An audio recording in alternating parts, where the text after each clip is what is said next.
Selamat siang Bu, maaf mengganggu waktunya sebentar. Selamat siang nak, silakan duduk. Makasih Bu. Melihat dari raut wajah saudara sepertinya ada masalah ya yang perlu kita bahas. Iya Bu, betul. Saat ini saya sedang menghadapi banyak sekali permasalahan yang sulit bagi saya. Apakah akhir permasalahan tersebut dapatkah saudara menceritakan kepada saya? Sabar. Panjang aku ya. Jadi begini Bu, saya mengikuti suatu organisasi di sekolah. Pada setiap rapat atau membahas tentang program kerja, saya seringkali ingin mengungkapkan pendapat. Namun saya takut apakah pendapat saya diterima atau tidak. Saya juga takut ngomong. Jadi kayak saya tuh diam aja selama rapat ini. Nah, bagaimana saran Ibu supaya saya tuh bisa kasih pendapat dalam organisasi yang saya ikuti ini? Mengenai hal itu, apakah saudara selalu mempersiapkan segala sesuatunya tentang pendapat saudara secara matang? Ketika organisasi memberitahukan ada rapat tentang suatu hal, saya selalu mempersiapkan jalan keluar atau suatu program sebelum rapat dimulai. Bagus kalau begitu, tapi kenapa saudara tidak mengungkapkan pendapat saudara pada saat rapat? Saya merasa malu, gelisah, dan juga takut untuk mengungkapkan pendapat saya, Bu. Lalu kenapa saudara masuk organisasi tersebut? Apa tujuan saudara sebelumnya?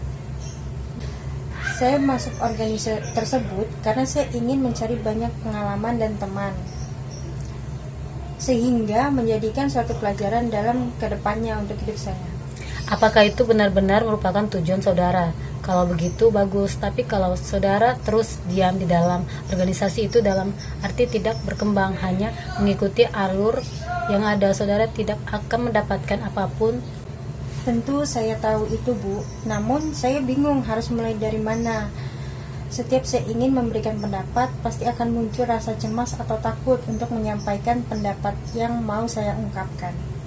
Baiklah, bagaimana dengan langkah awal? Terlebih dahulu, coba mulai dari sekarang. Setiap kegiatan sehari-hari, saudara harus bisa mengembangkan keputusan dalam waktu singkat dan berlatih bicara atau mengungkapkan pendapat ke teman dekat ataupun keluarga. Terlebih dahulu itu akan membantu saudara meningkatkan rasa kepercayaan diri dari saudari.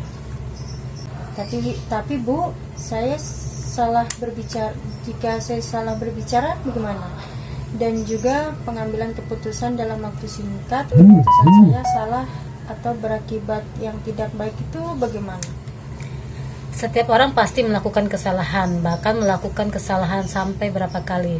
Dan juga setiap pengambilan keputusan pasti ada akibatnya, entah itu baik maupun buruk. Jadi tidak usah takut dalam hal itu, karena itu merupakan hal yang wajar saja. Jadi begitu ya Bu.